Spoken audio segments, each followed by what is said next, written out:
네, 우리는 어제 잠언 1장의 시작을 들었습니다. 어떻게 하는 것이 하나님을 아는 것이고 어떻게 하는 것이 지식이고 어떻게 하는 것이 하나님에 대한 우리의 마음을 결정하는지에 대해서 어제 말씀을 통해 전하였습니다. 그러고 나서 오늘 본문이 시작합니다. 내가 너희에게 하는 훈계 중에 가장 먼저 떠오른 것이 이거니까 이것을 너희가 주의해봐 라고 말하는 본문이 이것입니다. 10절과 15절, 악한 자를 피하라는 겁니다. 우리는 악한 자를 피하라고 생각하면 쉽사리 이렇게 생각합니다. 똥이 더러워서 피하지, 내가 무서워서 피하냐 라는 식으로 내가 충분히 할 수 있지만 내가 그것을 안 하는 것뿐이다 라고 말합니다. 하지만 오늘 성경은 분명히 말하고 있습니다. 오늘 내용인 10절부터 19절 내용을 보면은 금묵자 흙과 같이 그들과 어울리는 것 자체가 어울리지 아니고 그들에게 불려가는 것만으로도 좋지 않다라는 겁니다. 하지만 이것이 우리가 세상을 살아가는데 쉽사리 지킬 수 있는 일인가요? 여러분들 교회 만나는 교회 안에 사람들과만 지내십니까? 아니면 세상이 말하는 세상에 방식된 사람들과는 전혀 소통도 이야기도 만남도 없이 지내십니까? 사실 우리는 이 이야기를 많이 들어봤습니다. 여러 가지 타협들이 우리에게 다가온다고요. 제가 어려서부터 듣던 이야기들은 이런 것들이 있었습니다. 술이라든지 아니면 직장 내 어떻게 해야 된다라든지 청년이 돼가면서 학생부터 청년이 넘어갈 때 많이 듣던 이야기가 이거는 해도 돼, 저거는 안 하면 돼. 너는 직장에 미리 가서 큐티를 하고 그러니까 성경을 읽으면서 지내야 돼. 아니야, 넌 직장에 더 열심히 해야 돼. 아니야, 세상처럼 적당히 너가 해도 돼. 이런저런 이야기들이 들려지고 저도 가끔 돌아보면 이런 것 같습니다. 내 앞에 있는 횡단보도가 저 멀리 있으니까 이 정도 거리는 그냥 건너가도 되겠지. 이런 규칙들은 조금씩 다 지키지 않으니까 나도 안 지켜도 티가 안 날 거야. 이런저런 작은 타협들이 크게 모여서 어느 순간 우리에게 유혹이라는 이름으로 다가와 있습니다. 그런데 이런 거를 딱 선을 긋고 나면은 여러분의 신앙은 여러분의 마음은 평안하셨습니까? 세상 사람들과 내가 어울리지 않겠다고 그들의 방식대로 하지 않겠다고 딱 결단하고 살아가시면 여러분 마음은 그들과 어울리지 않으니까 매우 거룩해지고 구별된 삶이었습니까? 우리가 그렇게 살지 못하기 때문에 어쩌면 오늘 본문은 우리에게 말하는 것입니다. 너가 악한 자들과 가까이 하지 말라고요. 왜냐하면 우리가 악을 멀리해야 되는 가장 큰 이유는 바로 우리 안에 계신 성령님이, 우리와 동행하시는 성령님이 너무 선하시고 하나님의 사랑으로 우리를 공급하시고 안아주시기 때문에 우리가 악과 동행할 수 없는 것입니다. 하지만 오늘 본문 11절부터 14절에 보면은 이렇게 쓰여 있습니다. 정확하게 우리를 괴롭히는 이들이 우리를 강력하게 붙잡으려고 한다라고 말을 하고 있습니다. 이는 마치 묘사하는 게 사기꾼이나 강도와 같이 묘사되어 있습니다. 그들이 너를 무조건 속이려고 하며 그들이 너의 가진 것을 갈취할 것이다 라고요. 저는 이 본문을 보면서 이렇게 말씀드리고 싶습니다. 나를 치려고 노리려고 오는 사람들은 분명히 있을 수 있고 이는 단순히 사탄의 유혹, 악의 쓰임이라고만 치부할 수는 없습니다. 세상 사람들이 말하죠. 사기꾼이 속이려고 하면은 속을 수밖에 없다라고요. 그리고 그와 관련된 영화들도 나왔을 때 사람들이 즐거워하고 좋아라 합니다. 왜냐하면 그렇게 누군가 당하는 걸 보고 대리만족을 느끼기 때문입니다. 저는 이렇게 말씀드립니다. 유혹하려는 자를 쉽게 이길 수 없다면, 그리고 다른 사람에게 내가 혹시 했던 행동들이 선한 행동이든 악한 행동이든 내 행동들 하나가 내 말이나 내 손길이 악하게 들려질 수 있다면 여러분들은 어떻겠습니까? 저는 이 본문에서 11절부터 14절 통해서 두 가지를 말씀드리고 싶습니다. 하나는 우리 주변에 우리를 넘어뜨릴 수 있는 충분한 유혹이, 강력한 유혹이 있을 수 있으니 내 자신이 조심해야 된다. 두 번째는 나의 행동 또한 그와 같이 비춰질 수도 있으니 나도 조심해야 된다라는 겁니다. 어제 제가 말씀드렸던 하나님에 대한 훈계를 나는 잘 듣고 있는가, 혹은 나는 잘 전달하고 있는가 말씀드렸던 것처럼, 이 강탈하고 이 사기꾼이고 이 강도 같은 행동들은 지금 유럽에 가도 동일합니다. 제가 이 성지순례 때문에 로마에 들어갔을 때 이탈리아에 있는 목사님이 그러시더군요. 통화를 하다가 전화기를 잠깐 옆에다 내려놓고 옆에 차에서 부르길래 창문 열고 왜 하고 돌아봤는데 차 안에 있던 핸드폰이 사라졌답니다. 그리고 그것을 위치 추적을 했는데 집시가 가져가서 막 여기서 찍으면은 여기 있다가 2시간 뒤 찍으면 저쪽에 있다가 이렇게 왔다 갔다 하다 결국은 핸드폰을 찾지 못했다고 합니다. 유럽이 이러는 게 지금 당장 오늘날의 이야기가 아닙니다. 오늘 본문이 잠언이 말하는 시기는 최소 지금보다 2500년, 3000년 전 이야기입니다. 그리고 이에 중간쯤, 아니 이에 가까운 이야기 중 하나가 우리가 알고 있는 누가복음에 나오는 선한 사마리아인 비유입니다.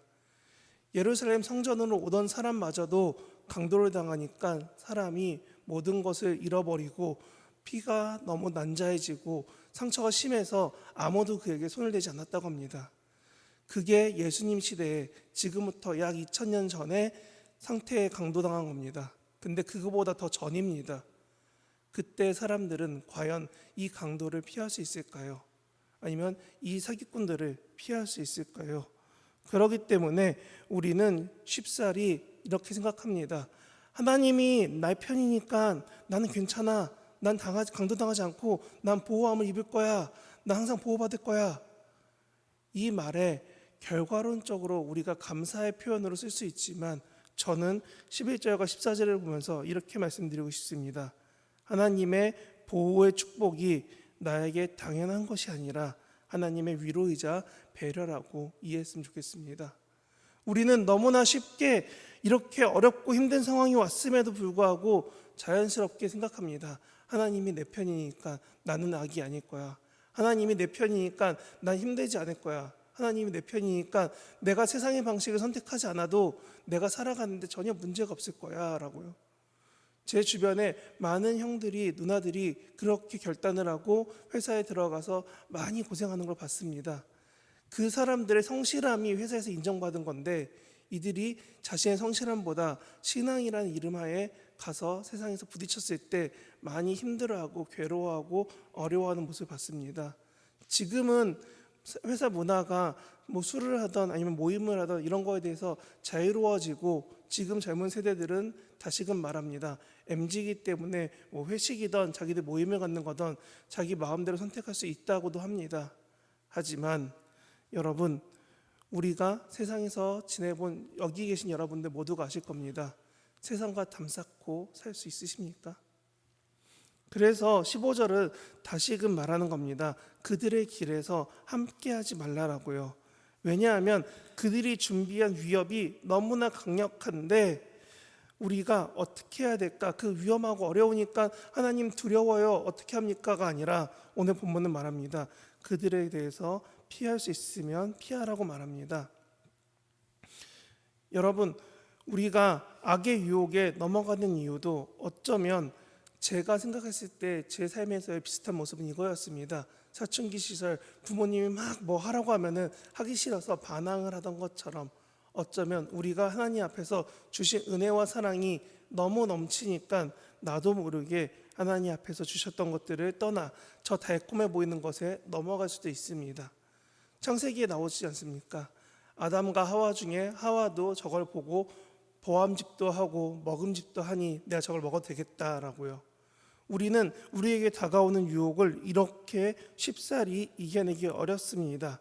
그래서 하필이면 어제 읽었던 7절부터 9절 이후에 그 훈계에 대한 내용으로 오늘 나오는 겁니다. 이런 유혹에서 너가 가까이 하지 않는 게 매우 중요하다라고요. 이런 모습이 뭐가 있을까? 저희들 혹시 요즘에 많이 생긴 흡연구역에 대해서 여러분들 보셨을 겁니다. 그리고 그것 지키지 않으면 눈살을 찌푸리는 걸 요즘 보십니다. 그런데 제가 교회를 오다가 이 길이 좀 더 빠르겠다 하고 그 근처에 지나가는 길이 골목길이고 흡연구역이 지나간다면 저는 모르게 교회로 왔지만 저를 보고 인사해 주신 성도님들은 오해하실 겁니다.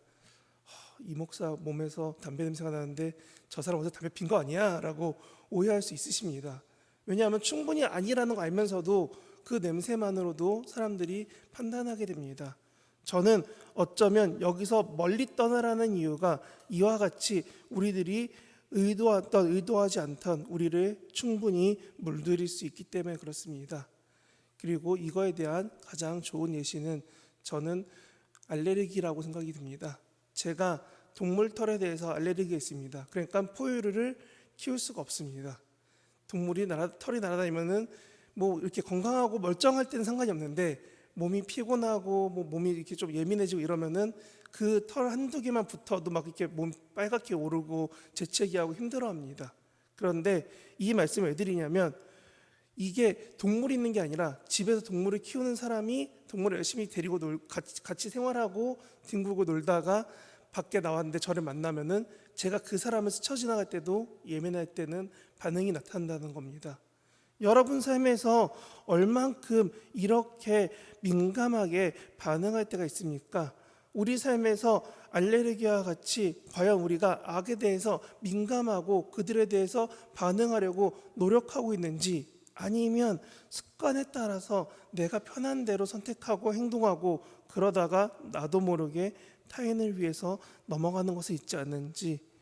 어쩌면 오늘 본문에서 악을 떠나라는 것은 우리가 항시 쉽게 걷는 죄를 향해서 걷는 우리의 습관들에서 벗어나는 것이 중요하다. 그리고 너의 삶에 이런 모습이 있으면 안 된다이기 때문입니다. 그래서 16절부터 19절에서 다시금 말합니다. 우리는 그 악한 행동하는 사람들, 악인들을 이기기 어렵다라고요. 사실 인간의 방법, 인간의 뜻만 세운다면 우리도 악을 이길 수도 있고 질 수도 있고 여러 가지 상황이 나타날 수 있습니다. 하지만 우리가 악을 이기기 어려운 가장 큰 이유는 우리의 선의조차도 그들에겐 악하게 다가갈 때가 종종 있기 때문입니다. 제가 어제 훈계 말씀드리면서 자녀들 교육에 대해서 말씀드려봤습니다. 혹시 자녀들을 훈계할 때, 교육하실 때 여러분의 감정이나 스트레스나 화가 났던 그 무엇을 가지고 자녀 앞에 나가신 적은 없으십니까? 라고요. 근데 오늘 본문에서도 우리가 악을 이기기 어려운 이유가 여기에 있습니다. 사실 우리가 악인을 이기려고 노력해봤자 결국은 그들은 우리의 선택을, 우리의 선한 행동을, 우리의 사랑마저도 악으로 치부해버릴 때가 많다는 겁니다. 그래서 세상에선 이렇게 말하죠. 호의가 너무 많이 생기면 당연한 권리라고 생각한다고 말합니다. 지금 젊은 세대들은 그래서 호의를 베풀면은 왜 그런지에 대해서 고민해 보라고 서로 간에 이야기하고 나누고 있습니다.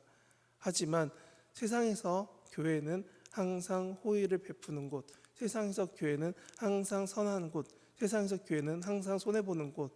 그래서 그런지 크리스천에게도 동일한 직무를 요구할 때가 많습니다. 너는 크리스천이니까 절대 지각하지 말고 더 일찍 나와서 더 많은 것들을 해야 돼. 너는 크리스천이니까 이 굳은 일 더 할 수 있잖아. 너는 교회 다니니까 조금 더 이런 거 할 수 있잖아. 라고 하면서 모든 것을 우리 탓으로 돌리기도 합니다. 사실 이런 모습은 감기를 이기듯이, 아니면 제가 아까 알레르기를 이기듯이 무언가 우리가 이겨내는 것이 아닌데조차도 우리에게는 이겨내야 될 당연한 의무가 되어버렸습니다. 그래서 다 내 뜻, 내 생각, 내 판단대로 고민하다가 결국은 청년들 중에 교회 열심히 오는 청년들은 그제서야 하나님 앞에 나와 울고 있습니다. 하나님, 내 뜻으로 감당할 수가 없습니다 라고요. 우리 삶이 이와 같이 제가 지금 말씀드렸던 청년들이나 제가 만났던 어렸을 때의 삶이 아니라 여러분에게도 동일한 삶이 연속적으로 살아오셨을 겁니다. 그리고 이렇게 힘들어지면 자기도 모르게 남 탓을 하게 되죠. 저 어린 시절 저와 2살 터울인 남동생과 자주 다퉜습니다. 남자들끼리 있으니 뭐만 있으면 쉽사리 다투고 막 싸우고 그러면은 부모님이 들어와서 맞벌이하다가 들어와서 다친 모습이나 싸우고 있는 소리가 들리면 불러옵니다. 그리고 얘기하시죠. 너 왜 싸웠어? 누구 때문이야? 뭐야? 이렇게 해갖고 무슨 상황인지 판단을 하시려고 부모님은 물어보시지만 저나 동생은 자연스럽게 말합니다. 제 탓이에요. 동생이 나 때려서 그래요. 아니면 형이 뭐 해서 그래요. 하고 서로 남 탓을 해버립니다. 그러면 부모님은 말씀하셨죠. 남 탓이 아니라 둘 다 문제 있는 거였다고요. 여러분, 우리가 악에게 말합니다. 난 악하지 않기 때문에 악인들이 날 괴롭히는 게 악한 사람 탓이다. 내 탓은 아니다 라고 말합니다. 그러면 여러분의 삶에서 모든 것이 하나님 보시기에, 세상 보기에 악하지 않았었다라고 말할 수 있으실까요? 그래서 저희는 악과 싸웁니다. 아니, 제가 동생과 싸우듯이 여러분도 쉽사리 내게 힘들고 어려운 것이 오면은 악한 것 때문에 내가 넘어졌어라고 말합니다. 제가 아는 어떤 분들은 그래서 이렇게도 말씀하시더군요. 내가 유혹에 넘어지면은 사단이 날 유혹해서 넘어뜨린 거야라고요. 여러분, 사단이 우리의 선택을 강요하고 요청할 수 있지, 사단이 우리 선택을 이렇게 집어다가 너 이거 해야 돼라고 꼭 우리의 선택을 이끌 수 있을까요? 아니, 그럴 때 성령님은 가만히 보고 계실까요? 이 목사가 목사지만 저렇게 선택에 넘어가는구나. 그래, 사단이 널 흔들 수 있어 라고 과연 하나님이 보고 계실까요? 언제부턴가 제가 동생과 싸우듯이 남 탓하고 악한 세력 탓하고 다른 것을 탓할 때가 있기 때문에 오늘 본문이 말하는 겁니다. 뭐라고요? 여러분, 제발 악에서 떠나서 그들이 여러분을 유혹할 때 그들과 함께하지 마십시오라고요. 여러분의 삶에 하루하루 살아가는 것 가운데 하나님을 집중해서 믿고 살아가야 되지만 우리는 그러지 못합니다. 그래서 저는 다시금 10절과 15절을 읽으면서 여러분에게 말씀드립니다. 내 아들아, 악한 자가 너를 꿰일지라도 따르지 말라. 내 아들아, 그들과 함께 길을 다니지 말라. 내 발을 금하여 그 길을 밟지 말라. 결국 하나님은 우리를 악에서 떠나고 함께하지 말고 하나님과 함께 있기 원하십니다. 그래서 시편 1편에 이렇게 써 있지요. 악인들의 꾀를 따르지 아니하며 죄인들의 길에 서지 아니하며 오만한 자들의 자리에 앉지 아니하고라고요. 여러분 삶에서 과연 말씀대로 쭉 살아가려면 어떻게 해야 될까요? 저는 그래서 여러분에게 요청드립니다. 내게 악에 대한 알레르기가 있기를, 하나님 외에 다른 것 선택하는 것에 대한 민감함이 있기를 기도하고 구하시기 바랍니다. 잠언은 분명히 말하고 있습니다. 우리가 행할 길은 하나님을 의지하고 하나님을 선택하고 하나님이 어떠하시든지 구하라는 것입니다. 그래서 잠언 1장 7절이 말하는 겁니다. 여호와를 경외하는 것이 당연히 너희가 해야 될 상식이자 지식이자 선택이라고요. 그래서 저는 여러분에게 이렇게 오늘 말씀을 통해 정리합니다. 여러분, 오늘 저와 여러분을 하나님이 기도의 자리로 부르셨습니다. 세상의 방식이 아니라, 인간의 방식이 아니라, 쉽게 악으로 달려가는 우리의 습관이 아니라 우리를 하나님의 자리, 하나님을 기도하고 하나님을 찾고 하나님을 구하는 자리로 부르셨습니다. 그러면 이때 우리는 하나님을 찾는 자녀로, 하나님을 경외하며 하나님이 예배하는 우리를 자랑으로 만드시는 이 자리에서, 각자의 삶의 자리에서 여러분은 하나님만 찾아야 됩니다. 그래서 저는 이렇게 요청드립니다. 오늘 우리의 기도할 때 하나님, 나에게 민감함을 허락하여 주시옵소서. 하나님을 알기를 선택하고 악을 떠나기를, 악에서 민감해져서 악과 멀어질 수 있는 내 삶을 하나님으로만 물들일 수 있는 내가 될 수 있게 달라고, 하나님만 바라볼 수 있게 달라고 그렇게 기도하시고 그렇게 살아가시는 저와 여러분 되시길 진심으로 바랍니다.